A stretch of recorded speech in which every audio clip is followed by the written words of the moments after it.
Hello. In the last video I mentioned the royal seal of Edward the Confessor, a casting in wax made from a circular matrix of his image that was used to authenticate documents. In this film I'm going to begin by taking a closer look at this potent symbol of authority before moving on to consider the elite Order of the Garter.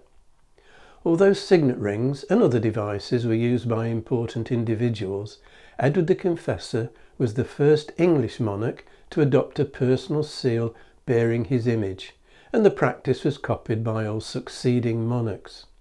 The royal seal, known as the Great Seal, was kept in a special purse.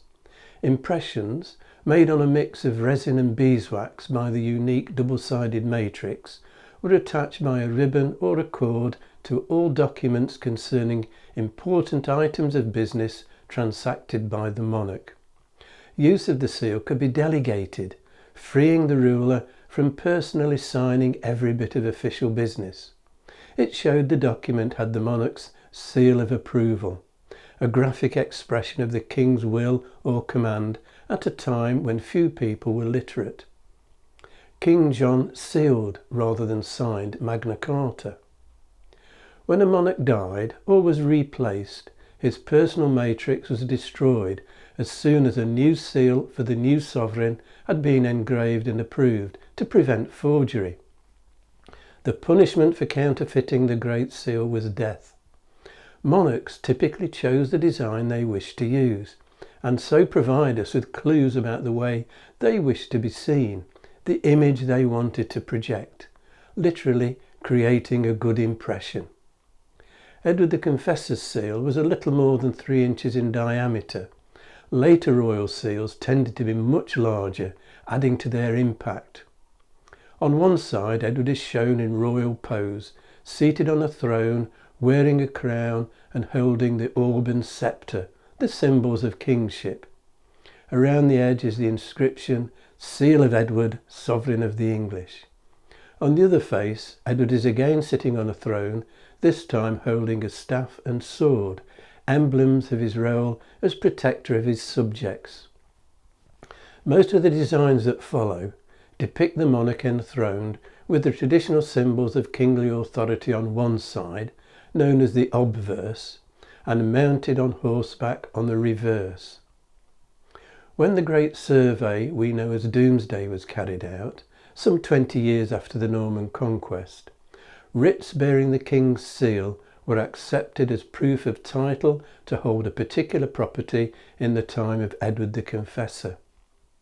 Whether all the seal-bearing writs produced were genuine is doubtful. Few have survived. This is the Great Seal of William II, William Rufus, inscribed, "William, by the grace of God, King of the English."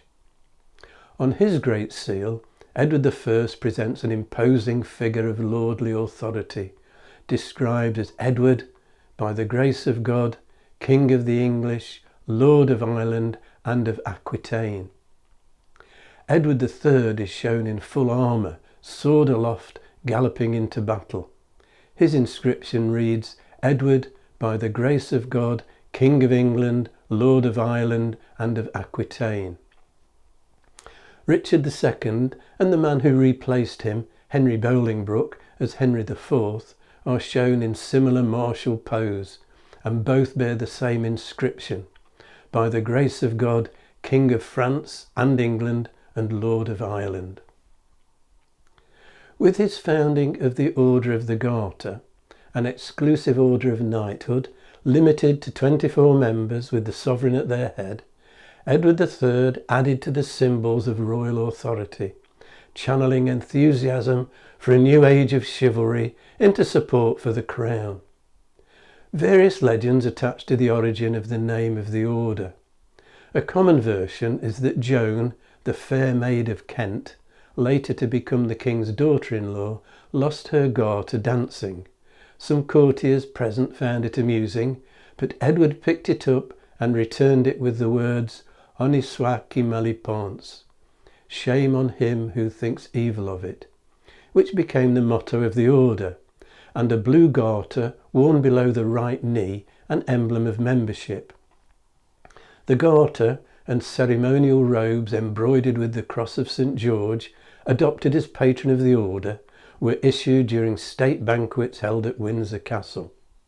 The Royal Free Chapel of St. Edward at Windsor, built in the early 13th century by Henry III, was enlarged to accommodate gatherings of the order and rededicated to St. Edward, St. George and the Virgin Mary.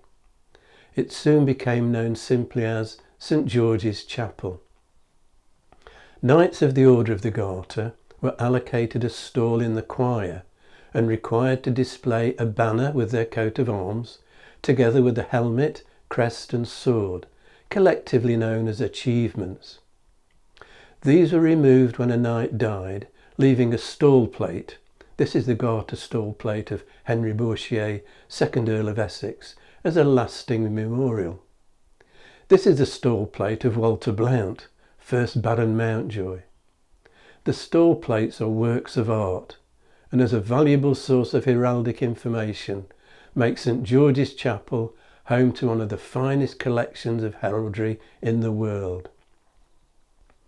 In part 1 of this series, I showed an image of King Athelstan from an illuminated manuscript of around 930, in which Athelstan is shown presenting a copy of the Life of St. Cuthbert by Bede to the saint in person. It's an early surviving depiction of an English king. In the image, Athelstan is represented as pious, a religious patron. This image of Athelstan begins a trend to a more sophisticated portrayal of England's monarchs, an opportunity to further curate an image to consolidate their status. Royal portraiture will be my topic next time.